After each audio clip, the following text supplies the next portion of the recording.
Hey guys, Chris here. Today we have a story about a 9-year-old girl who's with her family in a national forest in Colorado, and there she gets lost, and she gets help from something totally unexpected. That's next.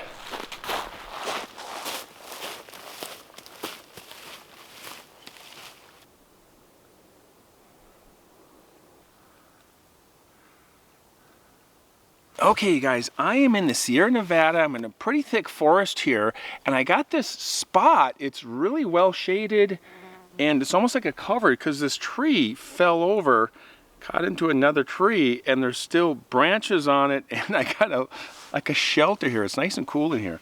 Speaking of cool, I have today's beer is called Volcanic Double IPA. Looks like Mount Mordor there from Lord of the Rings. And that is from the Lassen Ale Works from Susanville, California. And it's in reference to Lassen National Park, where they had a volcano explode in about 1915, right around that time period. And that photographer got shots of it, and that helped to make it a national park, which is pretty cool. And that's a double IPA. And so, oh, right away, there's a really tasty aroma going on there. You can see it's kind of amberish, but kind of honey looking at the same time. I'm going to try it out of the can here.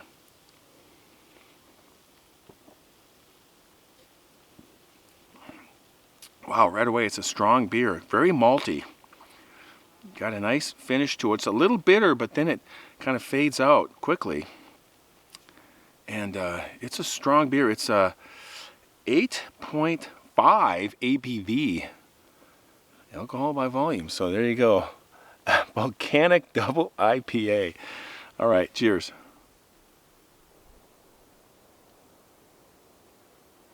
So our story takes place in 1979 in southwest Colorado in the Uncompahgre National Forest. 955,000 acres of towering mountains, beautiful forests, aspen trees, U-shaped valleys, just beautiful country. It's a portion of the San Juan Mountains. And there, 9-year-old Katie was with her grandma and grandpa, who lived in Kelowna, Colorado, and they were taking a day trip to the Buckhorn Lakes up in the mountains there. A couple of beautiful lakes in the forest, pretty long lakes. And they like to go up there, have a day trip, have a picnic, let the kids explore, and just relax. That was their thing to do. So they're heading up to this Buckhorn Lakes, pretty rough road. The kids are in the back of the pickup truck. Common back then, not nowadays. And the two boys, her two cousins, were with her, 11 and 12-year-old, and she didn't have the names for them.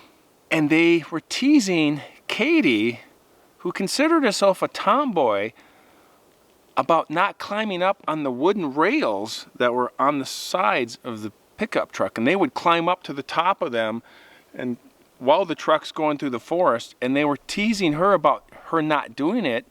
And they were calling her chicken, and then they were flapping their arms and making bark bark sounds and calling her chicken, and she didn't like that, and they were teasing her, but the two cousins knew not to cross the line with the teasing and with pushing her, because they knew Katie would get them back, because she was a pretty tough little girl. So they get to this Buckhorn Lakes, go to the first one, find a picnic table. Grandma brings out the food. There's chicken, there's potato salad, they got soft drinks, some pie, apple pie, and they're having a nice lunch break. And then they're done, and then Grandma and Grandpa decide they're going to go do their thing. And so Grandma says, I'm going to read my book, and Grandpa says, I'm going to head down to the lake and do a little fishing. And so the kids decided to do some exploring on their own. They hiked down this trail and went around the lake, and they're off by themselves on their own adventure. And this is how I grew up. You didn't have parents always following you around and knowing where you were at every moment. We would just go off into the county park reserve where I grew up in Minnesota, Elm Creek Park Reserve, and we would go out there throughout the year. We'd go out there in the winter and snowshoe. In the summer, we would bike, and then in the fall, we would hike and do our thing and be out there as long as we were home before dark. That was always the trick, is you just got to be home before dark. And then as soon as you got back to the neighborhood, you'd call your mom at your friend's house and let them know where you're at. But we were just on our own doing our thing in the forest. It was great. And that's how I grew up in the 70s and in the 60s. So they followed this trail around, Katie and her two cousins, middle of the afternoon, just kind of like right now. They're in the forest, but they got the lake right there. Pretty thick foliage around it, but they found this spot where they could access the lake. And they start throwing pine cones, and then they're bombing the pine cones with rocks, and then they're throwing sticks into the water and beating on trees and just having fun like kids do with rocks and sticks and pine cones and just using their imaginations.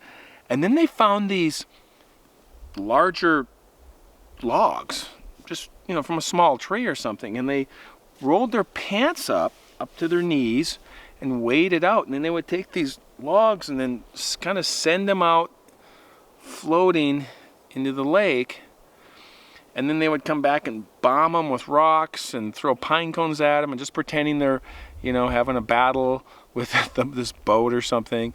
And Katie was joining them as well, doing the same thing. And then they started kind of doing their own thing, drifting a little bit down the shore, and then Katie was going up the other way. And then at a certain point, Katie realized she couldn't hear her cousins anymore. It was almost like they ditched her or something. And it was quiet.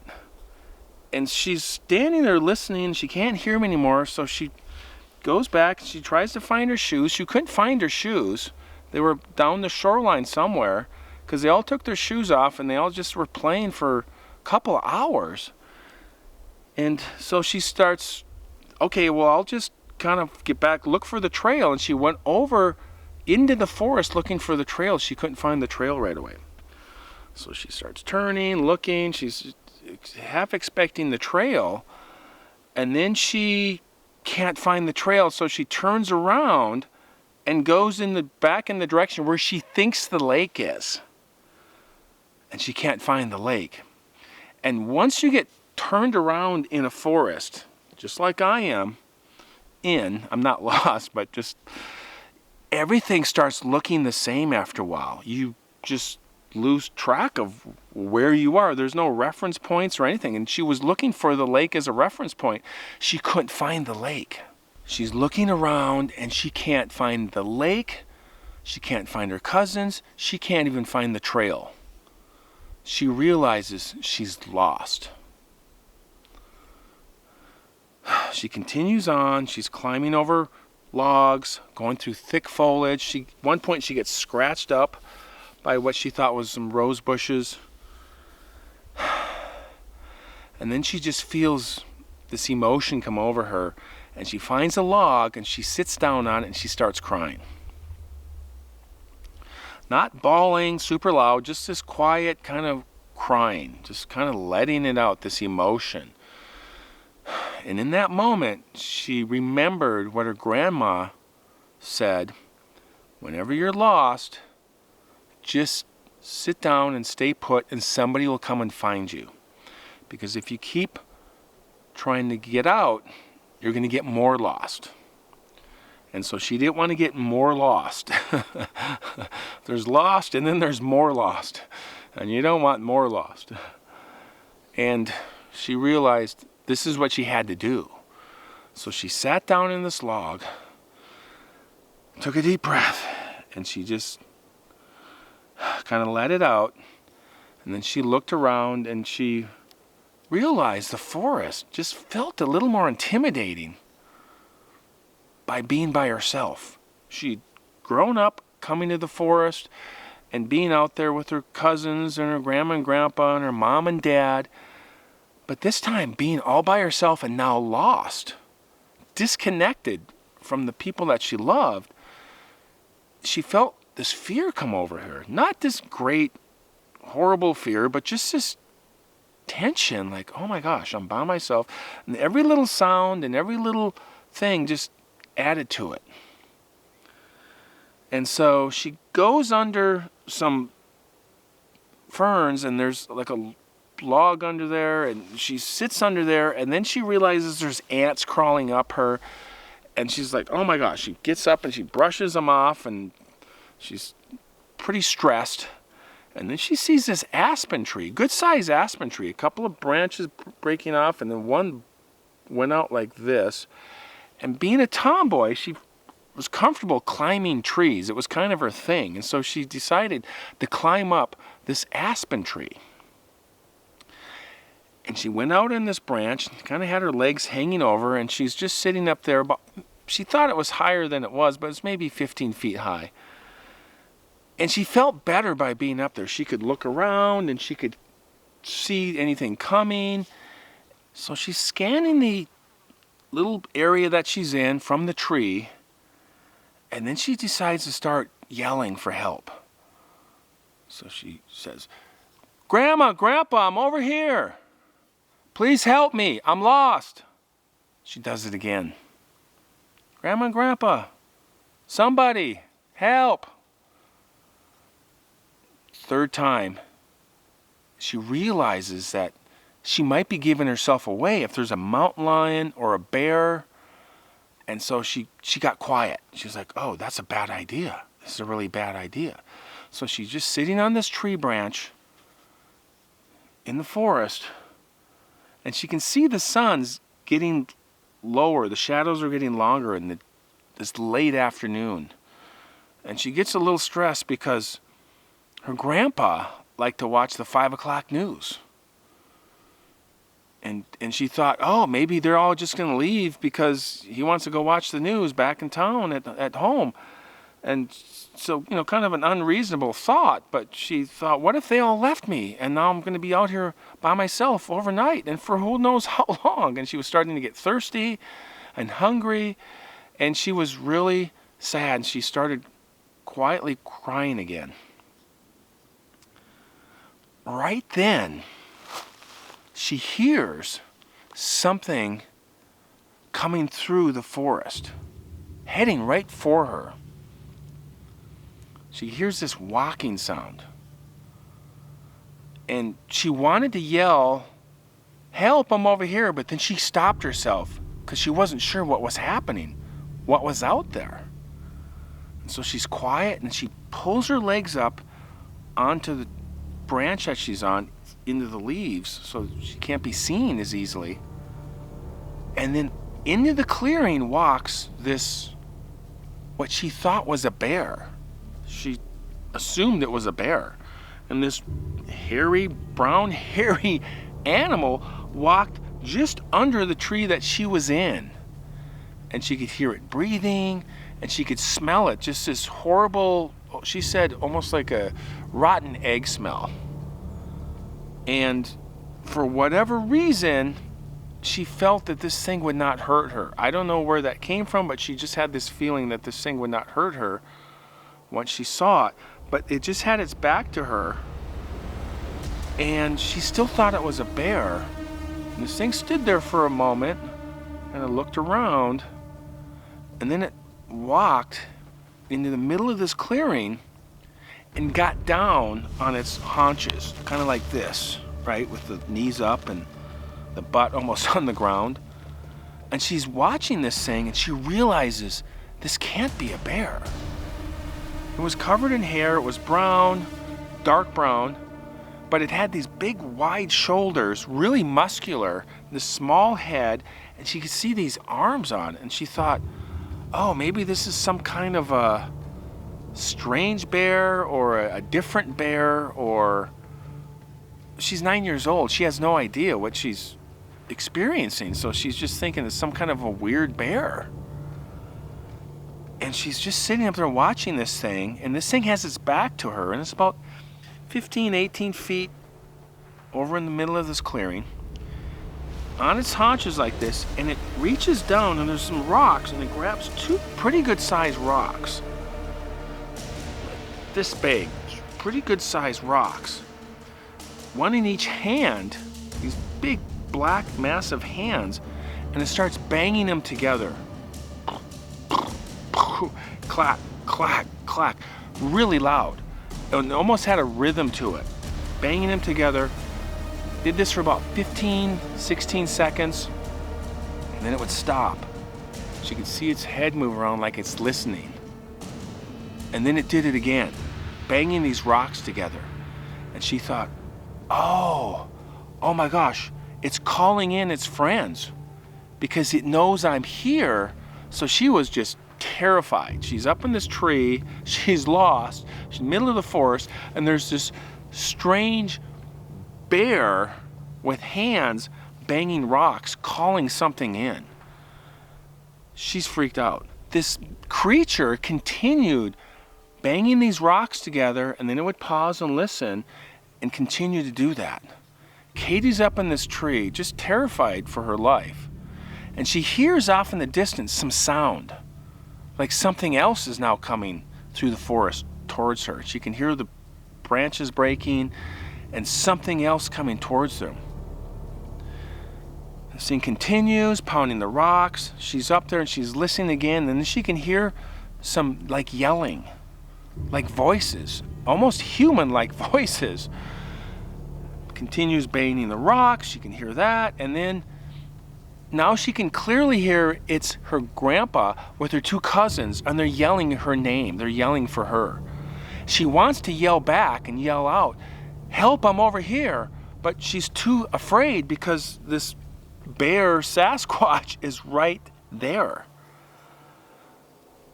And then another moment later, this thing drops the rocks, gets up, turns, and looks straight at her and walks towards her, looks up into the tree at her. She can see its face. It's got this grayish brown leathery face with hair hanging around, not fur, but hair. And she can see its eyes. She remembered its eyes. Had these brown eyes with no whites in them, just dark brown eyes glossed over, but she said they looked like intelligent eyes. She felt fear, but she felt this thing would not hurt her. Then this large bear, Bigfoot Sasquatch, turned and quietly walked into the forest in the opposite direction from the grandpa and the cousins. And she said she could just see its muscles kind of rippling and moving, and it just kind of glided silently away into the forest and disappeared. Moments later, their voices were closer, and she started yelling to them, "Grandpa, I'm over here, I'm over here." And then they came through the forest into this clearing, found her. And they're like, "Oh my gosh." Then they helped her down from the tree, and they asked her if she was okay. They had some water for her, and they took her and brought her back to the picnic area. Everyone was just happy to have her back, that they found her without any trouble. The two cousins had retrieved her shoes. They had her shoes. She didn't get scolded, lectured about getting lost. They were just happy they didn't have to send out a search party to find her. And the grandpa asked her, "How did you make that loud sound that helped us find you?" And Katie said, "Grandpa, it was a large brown animal was banging these rocks together." And the grandpa didn't quite believe that, but he also knew that he heard the sound that helped find her. She explained a little bit more what she saw, and the two cousins said, "You saw a Bigfoot." And they instantly had more respect for her. They stopped teasing her, and they were actually really nice to her because they really thought that was cool that she saw a Bigfoot while she was lost in the forest. And that is our story about 9-year-old Katie who got lost in the national forest in southwest Colorado. Pretty crazy. Bigfoot helping. I've done another story about Sasquatch helping someone, and it's pretty interesting that this could actually happen in our national forests. So, speaking of national forests, I am in the Plumas National Forest. I'm gonna have to hike out of here. I don't have too far to hike. I gotta head up this way, up this ridge to my truck and head back down. But thank you for watching, you guys. I'm gonna do a little bit of a hike out, so if you guys want to follow me in that, that'd be great. And thank you for all your comments and your new subscribers out there. I really appreciate it. And if you like stories about the strange, unexplained, the things that go bump in the night, send your story. I'll take a look at it when I get some time. And appreciate you guys. We'll see you next time. As always, keep hiking.